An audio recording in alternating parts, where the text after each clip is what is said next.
conversation between a language student and an advisor. First, you have some time to look at questions 1 to 6.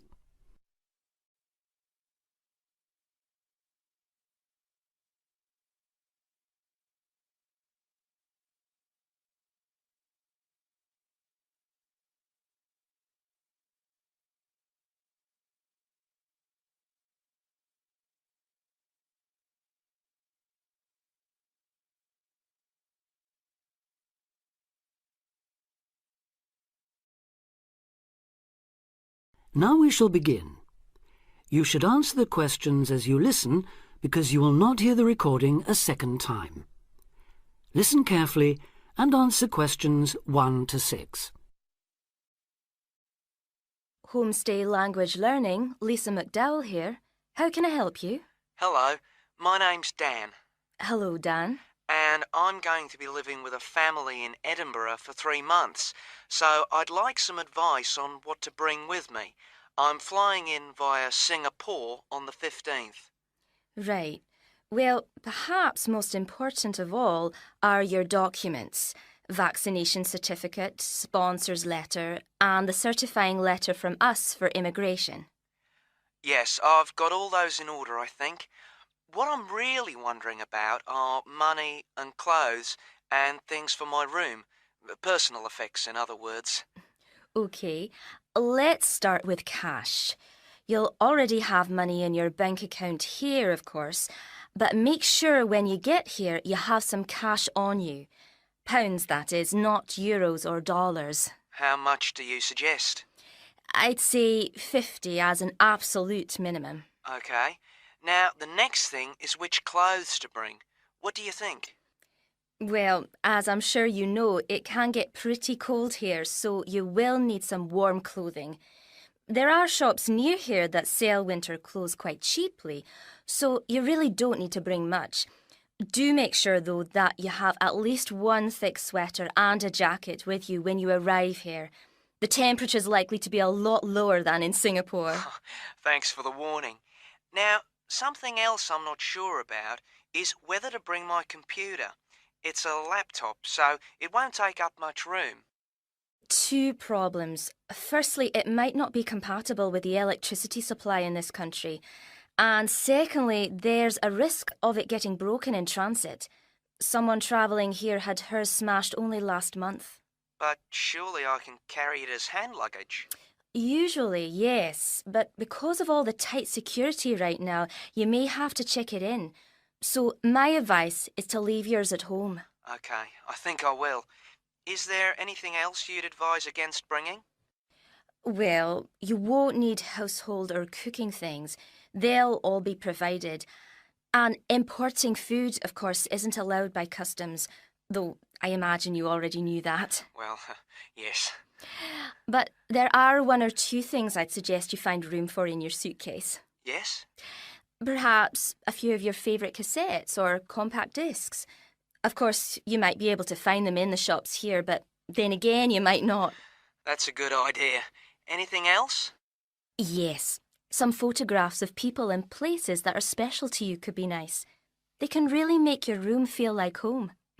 It's just a thought. I'll see if I've got a few good ones. Before you hear the rest of the conversation, you have some time to look at questions 7 to 10.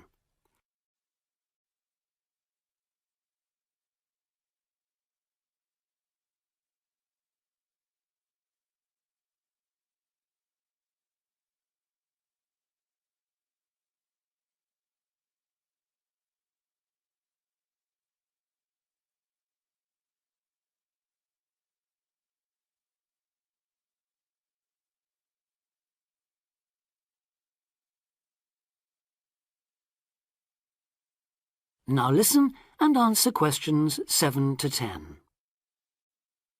Just a few points about packing. Make sure all your cases are clearly labelled, in English, with your host family's name and address. Just in case they go missing on the way. It has been known to happen. What name do I write, by the way? It's Wark. Lewis and Amy Wark. So that's W-A-L-K? It's actually W-A-R-K. But we'll be posting full details to you later this week. Right, fine. And I'd better put some essentials in my hand luggage, enough for a night or two in case, as you say, anything happens to my main cases. Yes, I'd recommend a change of t-shirt and socks and so on, plus any medication you may need, and a toothbrush, of course. And my tights. Your tights? Yes, for the flight. Wearing them helps prevent deep vein thrombosis when you're flying long distances, not getting any exercise. Oh yes, I've heard about that. Now, talking about exercise, there's one last thing. When you've packed your baggage, check you can carry it, all of it, at least 500 metres without any help. You may have to do that. Okay. Well, thanks for all your help. You've cleared up a lot of points. Oh, you're welcome. Have a safe journey, and we'll look forward to seeing you next month. Bye. Bye.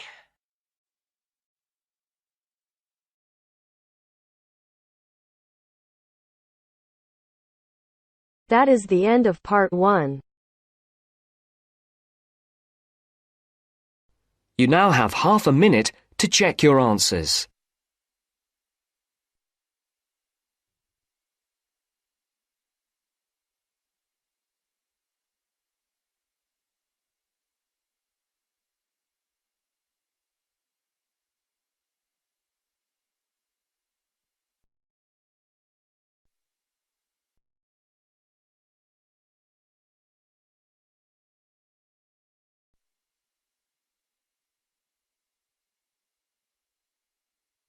Now turns to part 2. Part 2. You are going to hear the Director of the Leadership Council give his welcome address at a convention. First, you have some time to look at questions 11 to 15.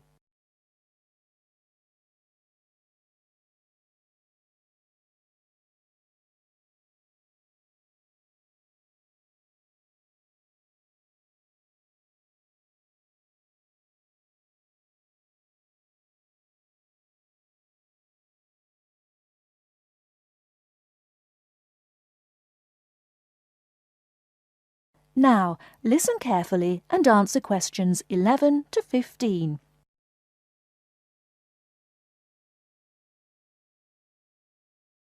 Ladies and gentlemen, can I have your attention, please? Please find your seats. Snacks will be available all day long. Thank you. Allow me to first introduce myself. I am Joe Steinke, Director of the Leadership Council. On behalf of the Organizing Committee for the 8th Annual Leadership Conference, I welcome you all to San Dimas, California, for a special session on postmodern solutions. We have people attending from as far away as Toronto, New York, and even the Bahamas. Frankly, I wish we had gone to you there. But we're very glad you're all here. Let me say further that this will be our largest conference yet. Registrations have far surpassed our expectations. For the first 3 days, we will be hosting more than 325 participants for lectures and workshops. Another 100 will be joining us for our final 2 days and culminating session on Friday evening. We also have a larger selection of seminars than ever, a total of 32. Because we know that you all will want to attend a few special sessions, we will repeat key seminars each day. So there will actually be 38 sessions. I'm sure you will all be pleased with the content and the quality of speakers.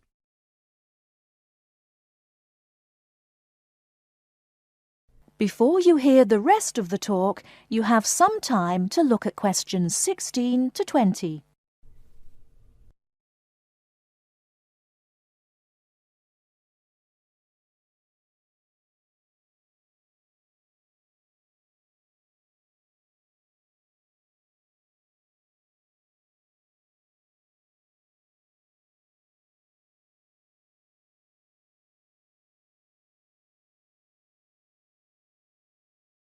Now listen and answer questions 16 to 20.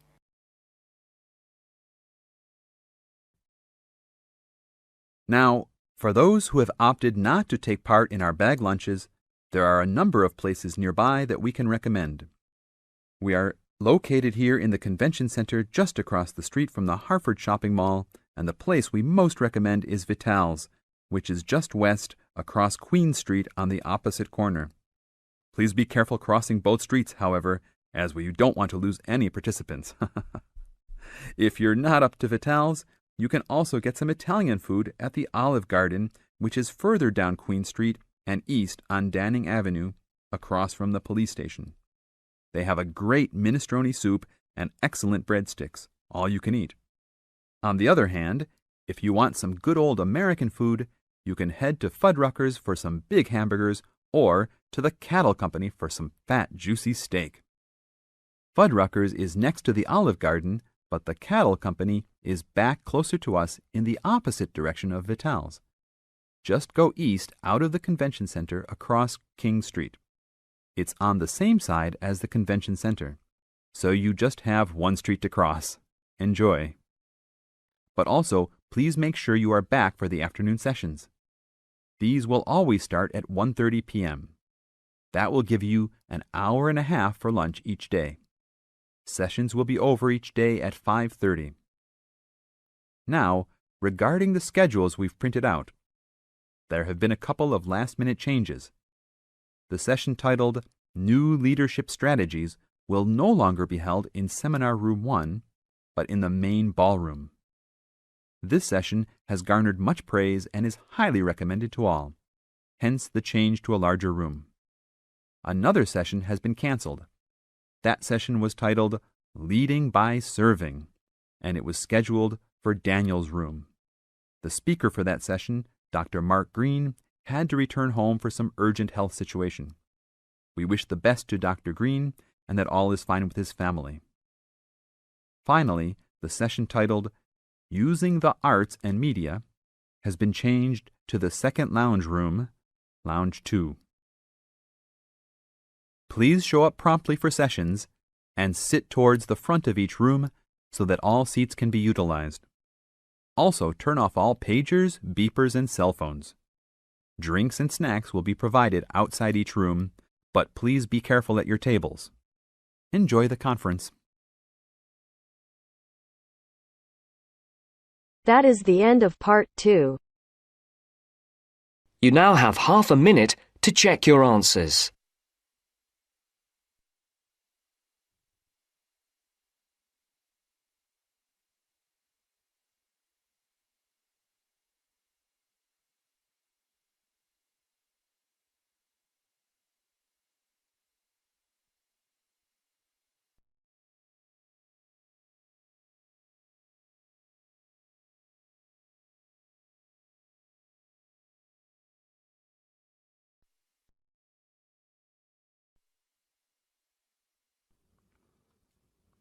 Now turn to Section 3.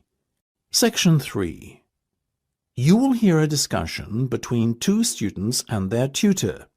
First, you have some time to look at questions 21 to 25.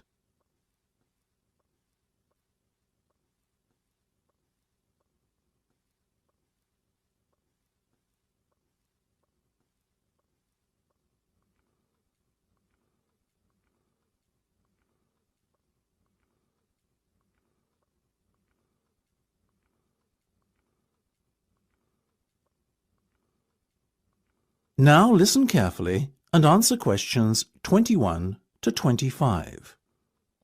Okay, guys. First off, well done. That was a very good presentation yesterday. Now I'm just going to ask you questions about it before I give you my feedback. That okay? Sure. Of course. Right. Well, in that case, tell me, Niall, why did you choose to talk about Rafael Nadal? To tell you the truth, I didn't.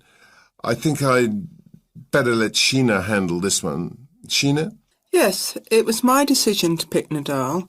Now, that might be a strange choice for a presentation entitled Someone Who Inspired Me to Study Psychology, but... Yes, but I was going to say, it does seem rather an odd choice. Was it simply down to the fact that he's a sporting hero of yours and so a role model? You talk about him a lot, Sheena, so this much is clear. It's true. Nadal is someone I look up to, but my reasons for choosing him were totally professional. You see, I doubt perhaps in the history of tennis that there was ever a better match player than him, and that got me thinking, what is the secret to his success? How does he control his nerves so splendidly? The more we started to look into his background, the more I realised Sheena was right. Nadal was a perfect candidate for this study. He is, on so many levels, a very well-balanced character, and it was fascinating to gain an insight into the mind of this great champion over the last few weeks. I'll admit that I was at first somewhat unsure about whether or not I should back Sheena on this one, but it didn't take long for our research to put us at ease. So, while most of the students were researching Freud and other visionaries in the field of psychology and psychoanalysis, you were looking into a present-day sports star? Does that not strike you as a little odd? Of course, we knew it was a risk. After all, there was a danger that no one, least of all you, would take us seriously when we stood up on stage and started our presentation. That said, I think it is in the spirit of psychology to be inquisitive and adventurous and not just stick to the conventional. Otherwise, how would the field have come so far, as it has done already? Well, I must say, your risk certainly paid off. Yours was, without a shadow of a doubt, the most interesting and original presentation I saw. And judging by the reactions of the other students, I would have to say that everyone else was equally impressed. Thank you. I'm so glad you think so. Yes, but notwithstanding your excellent presentation content, we must remember that the marks for this project are awarded based on a number of criteria, and we'll examine those in a few minutes. But first, another question. Where did you find your sources? Well, and I don't quite know how we managed it, but we were able to secure a face-to-face interview with Nadal while he was over here for the Wimbledon Tennis Championship, so we weren't reliant on newspaper articles and interviews or any other forms of secondary sources. We did, however, find the library's sports archive, an invaluable backup aid to help us fill in the gaps and piece together our interpretation of what makes Nadal such a mentally strong champion. Before you hear the rest of the discussion, you have some time to look at questions 26 to 30.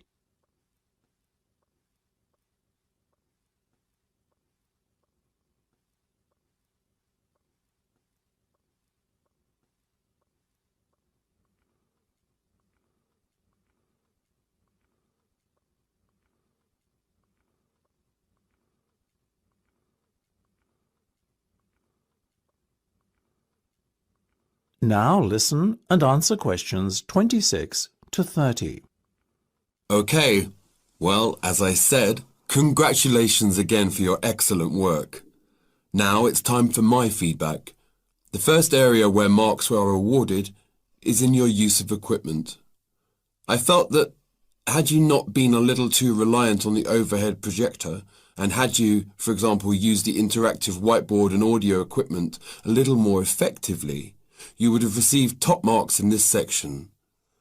As things stand, though, your use of equipment was still very satisfactory. It's just a shame as it was an opportunity missed to score full points. The next area I was asked to assess is content. As you might have guessed, I simply can't fault you on that. Highly original work, so well done. As for your timing, I felt that the two of you were a little too over-rehearsed, so the presentation felt, at times, a little robotic.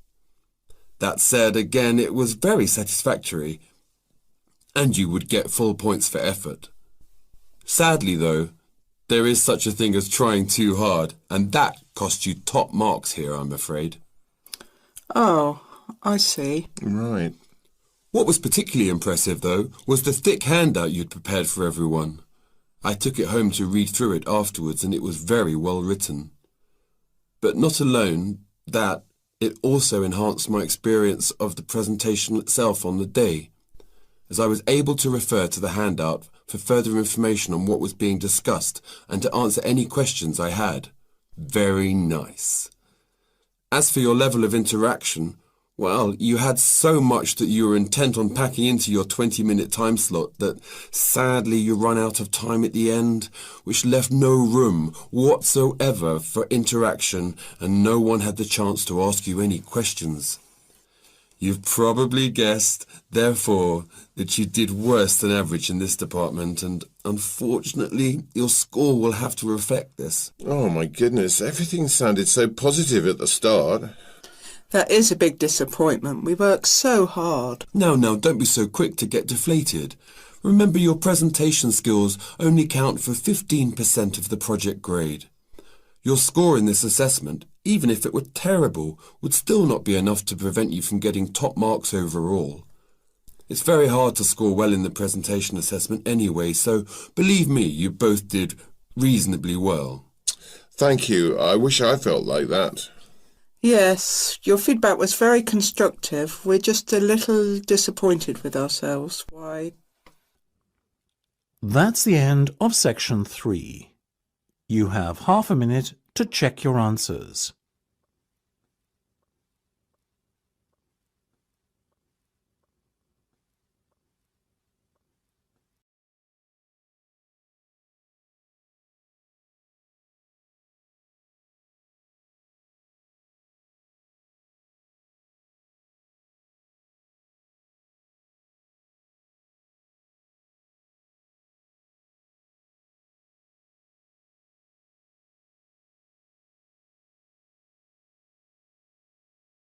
Now turns to Part 4.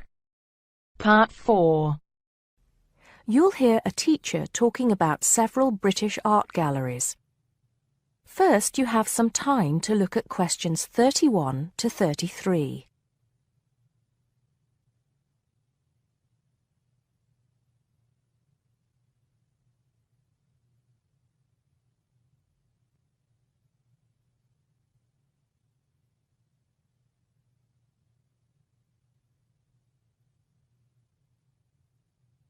Now listen carefully and answer questions 31 to 33. Good afternoon. Welcome to the first class of V100 Art and History. The objectives of the course, as you will have seen if you've taken a look at the syllabus, include familiarizing yourselves with the vocabulary and language of art, learning about the basic elements of art and design, and finally, discussing historical periods as they pertain to art.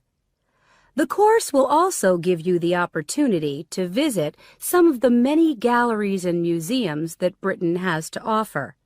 So, having said that, I'd like to spend the rest of today's class talking about 4 of the more important galleries that we will be visiting in the coming year. As most of you already know, or at least I hope most of you know, there are 4 Tate galleries in all. To begin, I'd like to tell you a little bit about the Tate Modern. Tate Modern is located in a very busy part of London called the South Bank.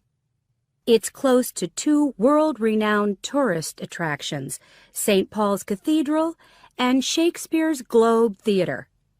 Now, interestingly enough, Tate Modern is housed in what was a power station, built in several stages between 1947 and 1963. It was closed down in 1981 and reopened as a gallery in the year 2000. Tate Modern consists of 5 levels, with the Tate collection being shown on the 3rd and 5th levels. On level 2, the works of contemporary artists are exhibited, while level 4 is used for holding large temporary exhibitions. Since this museum opened, it has become a popular spot for both Londoners and tourists alike. And believe it or not, it doesn't cost anything to get in to see the collection displays. Before you hear the rest of the talk, you have some time to look at questions 34 to 40.